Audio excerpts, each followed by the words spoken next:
पिता पुत्र पवित्र आत्मा के नाम पर आमीन। आप सबों को जय यीशु। अभी हम लोग यिर्मयाह के ग्रंथ के अध्याय 12 पर मनन करेंगे। 12 अध्याय में यिर्मयाह का एक सवाल है। वो कहता है, प्रभु दुष्टों को अपने कार्यों में क्यों सफलता मिलती है। इसका प्रॉब्लम यही था कि उन लोग क्यों बढ़ते हैं, उन लोग सफल क्यों होते हैं, जबकि मेरे जैसे बेचारे लोगों को मतलब प्रभु भक्तों को बहुत कष्ट सहना पड़ता है। लोग उनके खिलाफ हो जाते हैं। यही उसका प्रश्न है। हालेलुया। और वो कहता है दुष्टों के जीवन में सुख मिलती है, शांति से रहते हैं, सफलता भी उनको मिलता है। प्रभु उनको जब तक नहीं देता उनको नहीं मिलेगा।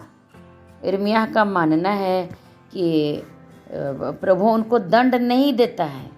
समय पर क्यों दंड नहीं देता, इसलिए उसका एक असर पूरे समाज की ही नहीं बल्कि पृथ्वी पर भी उसका असर है।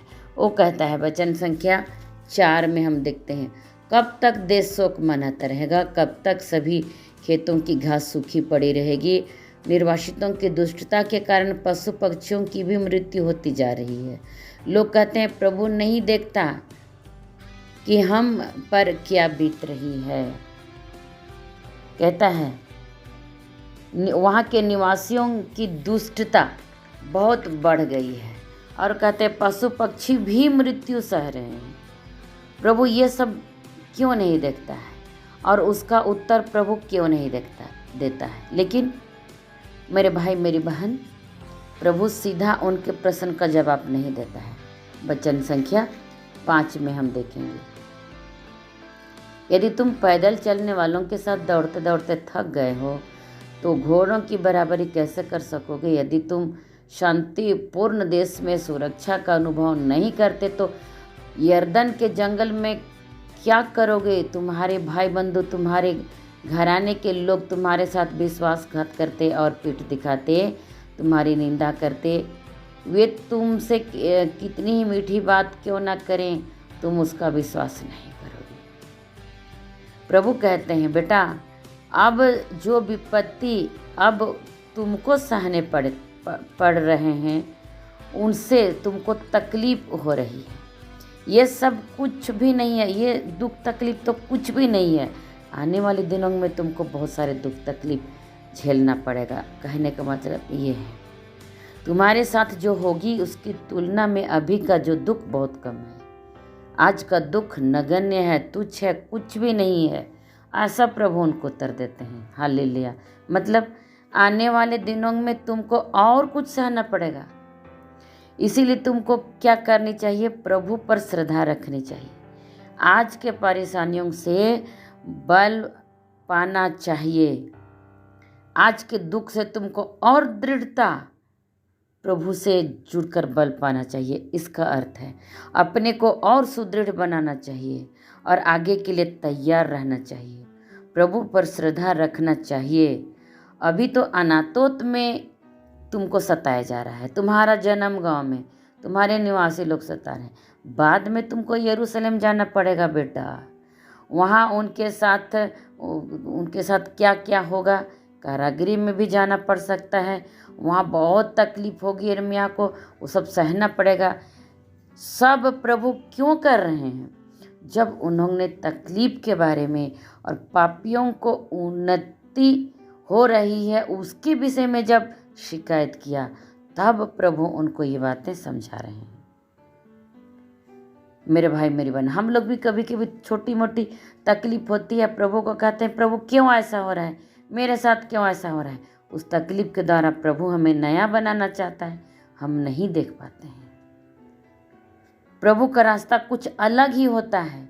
दुख के द्वारा प्रभु कुछ बनाना चाहता है, दुख के द्वारा प्रभु कुछ देना चाहता है। यदि अच्छी तरह जीवन बिताते हैं उसके बाद भी दुख आता है तो प्रभु की कुछ योजना उसमें छिपी हुई है।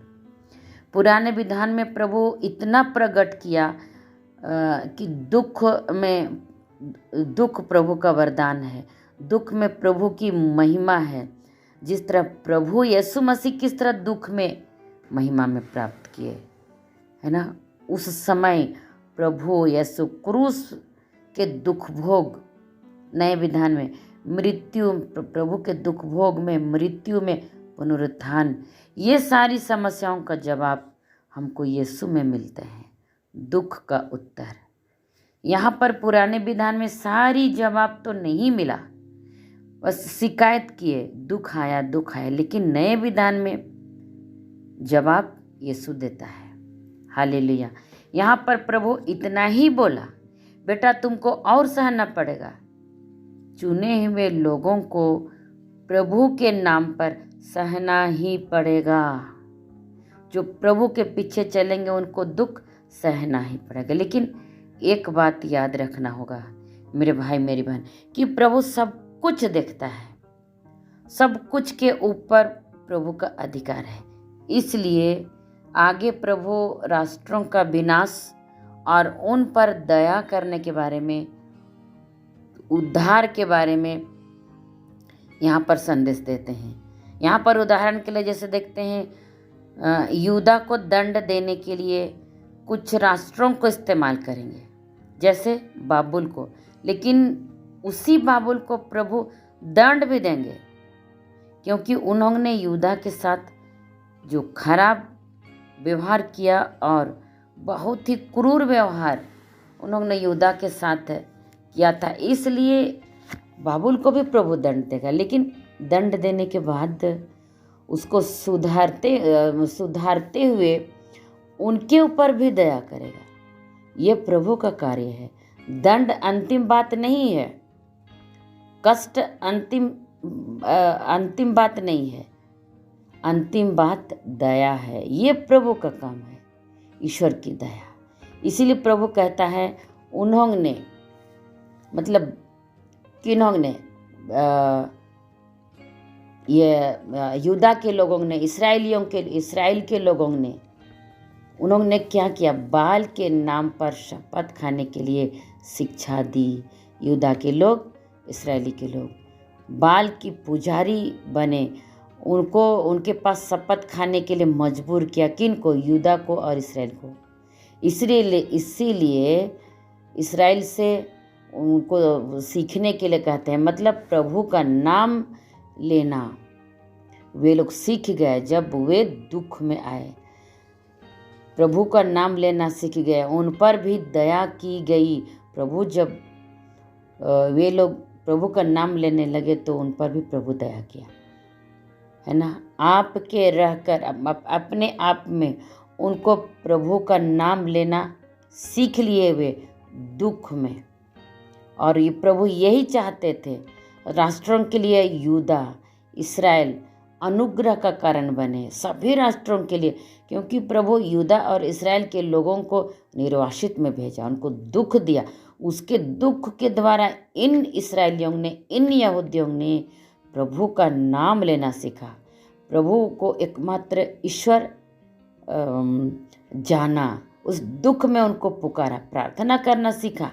और इसीलिए यहूदा और इस्राएल राष्ट्रों के लिए एक आशीर्वाद का कारण बने, दया का कारण बने, अन्य लोगों के लिए माध्यम बने। और तब प्रभु इन यहूदा और इस्राएल के लोगों को आशीर्वाद से बाद में भर देगा और उनको अनुग्रह प्रदान करेगा, उनको कृपा प्रदान करेगा, उनको फिर से अपनाएगा। ये सुंदर शिक्षा हम लोगों को इस पाठ से मिल रही है।